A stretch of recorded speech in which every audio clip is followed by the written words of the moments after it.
Standard 9 Geometry, second chapter, that is parallel lines. In this we did the theorems earlier. Now we are going to solve the sums based upon those theorems. The link will be mentioned in the description box below. You all can check it. The theorems have been given in that link. So moving towards the exercise 2.2 from the textbook. In the figure, y, first question, this is supposed to be the first question, y is equal to 108 degrees and x is equal to 71 degrees. Are the lines M and N parallel? Are parallel. They have asked this question, are these lines parallel? Now first we have to draw a rough diagram. Suppose these are the two parallel lines M and N. M and N, this is the transversal L.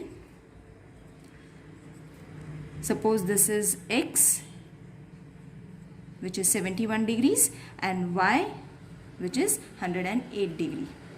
Got it? Now what we have to prove? That we have to prove that line M and L are parallel to each other. For this, the solution is going to be, first we have to write what is given. Y is given, X is given. Now we know that for parallel lines, in the theorems we learn that if the lines are only parallel if they form a supplementary angle, that is 180 angle if they form, then only these lines are going to be parallel. So we have to add these numbers in order to find if they are parallel or if they are supplementary or no.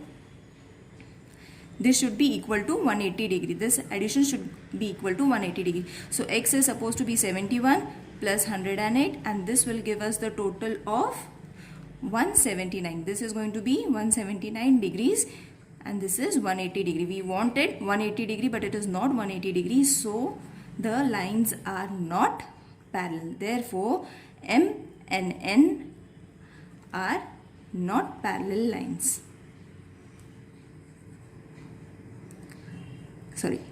Lines. Got it? Now second sum is also in the same way. A diagram has been given. We have to prove that angle A and B, prove that line L is parallel to line M. Two angles have been given to us. From that angle we have to prove they are equal or not. So the two angles that they have given, first we'll draw the diagram. This is the diagram. This is N. This is L, M, and the angles that they have given is A and B. Got it? Now they have said that this angle is congruent to this angle, and from this angles we have to prove that line L and line M are parallel to each other or no. This is the question. So first we will write what has been given. What has been given? Angle A is congruent to angle B. This is given in the question itself. Therefore angle A is also congruent to angle C. See where it is going to be? C is going to come over here, alternate test.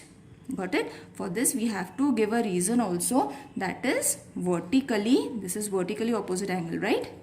Vertically opposite angle property. This is supposed to be, this was first, this is second.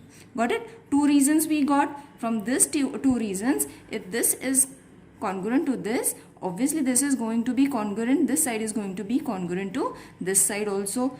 If this side is congruent, then obviously B is also going to be congruent. All the alternate angles, vertically opposite angles in the interior of the angle are congruent. Therefore angle, you will see that A and A are common. So what is remaining? Angle B is congruent to angle C. Therefore line L is parallel to line M, and the reason for this is corresponding angle property or test. Got it? Now moving towards the third sum, four angles have been given to us. From that four angles we have to prove that line L and line M is parallel or no. This is the third sum. This is the parallel line. These are the parallel lines. Now, what we have to prove? L, M and N are the parallel lines. We have to prove L and N are parallel. And what has been given? B has been given. A has been given. There is a line over here. This is X. This is supposed to be Y. This is the question from the textbook. Okay. So, what we have to prove? What we have to prove is angle A is congruent. We have to prove line L is parallel to line N. This and this is parallel to each other or no. For that, what we have to do is, see, angle A and angle B are corresponding angles. Therefore, formed by the lines L and M, and the transversal is this K. K is the transversal. Got it? These are the two parallel lines. K is the transversal and these are supposed to be the corresponding angles. Got it? Corresponding angle test. Therefore, from this we get angle A is congruent to angle B, which has been given to us. It is already been given in the question. And the reason is because they are corresponding angle. And why they are corresponding angle? As I said, L and M are the two parallel lines. K is the transversal. So, B and A are going to be corresponding angle. Angle property. Got it? Therefore, obviously if they are corresponding angle, their angles are congruent. The lines are also going to be parallel. So, line L is parallel to line M. Got it? Line L is parallel to line M. Why? Because their angles are congruent. Got it? Now, second one, angle X and angle Y. Now, we have to compare angle X and angle Y. So, in this, the alternate angles formed by the lines M and N. Obviously, these are the alternate angles. You will see that these are the alternative angles and this is said to be congruent. This has also been given in the question. And why they are congruent? Alternate angle property. Got it? We have to use what has been given in the question step by step in order to prove our question. So, see, X and Y are alternate angles. Got it? And because they are congruent to each other, obviously M and N is going to be, line M and N is also going to be parallel. Because of this, line M is parallel to line L. This was supposed to be our first property. This one was supposed to be our first property. This is going to be our second property. Got it? So, because of this, this line was parallel. Because of this, this line is parallel. Therefore, obviously, all the lines are parallel to each other. So, from 1 and 2, we can say that line L is parallel to line N. Got it? Wasn't it easy? Now, fourth question. Moving towards the fourth question. If ray BA is parallel to DE, angle C is 50 degree, angle D is 100 degree, find the measure of angle A, B and C. Now, such diagram has been given to us. This is question number 4 from exercise 2.2. For this, only this much figure has been given. We have to place a construction over here in order to get the answer. Few angles have been given. According to that, we have to find. Now, you will see this is the angle that has been given. This is the figure that has been given. We have to draw a parallel line which is supposed to connect C, and this is going to be X and Y. This is the parallel line which will be parallel to AB as well as DE. Got it? So, this is the construction that we did. Now, we can write it in this way. Draw X, Y passing through point C and parallel to AB and DE. Got it? This point you have to write. So, from this, ray DE DE is parallel to ray BA. DE is parallel to BA. This is at a height. You will see in the question this is at a bit high. So this will come over here. Obviously this is parallel to this. These two are parallel to this. We have to prove this.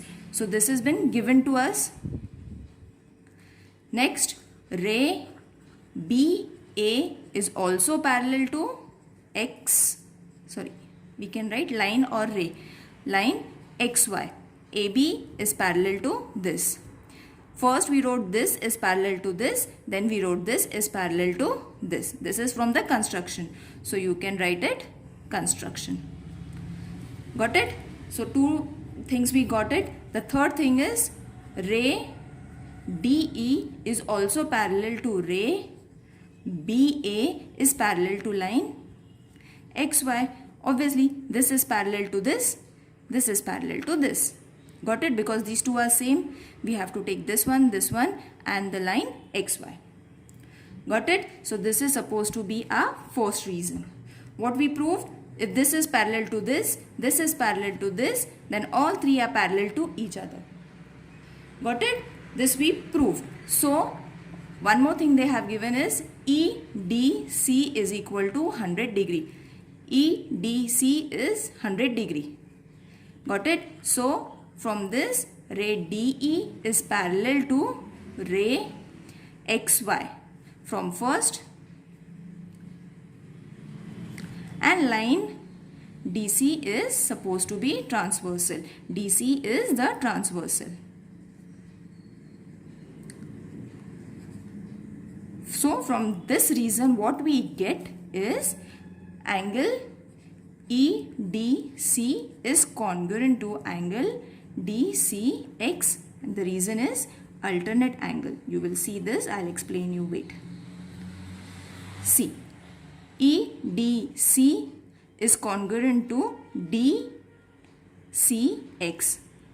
This is forming an angle Z. Got it? Means this angle is congruent to be this angle. Alternate angle test. Got it? So therefore angle DCX, how much it is going to be? 100 degree. If this is 100 degree, how much will this be?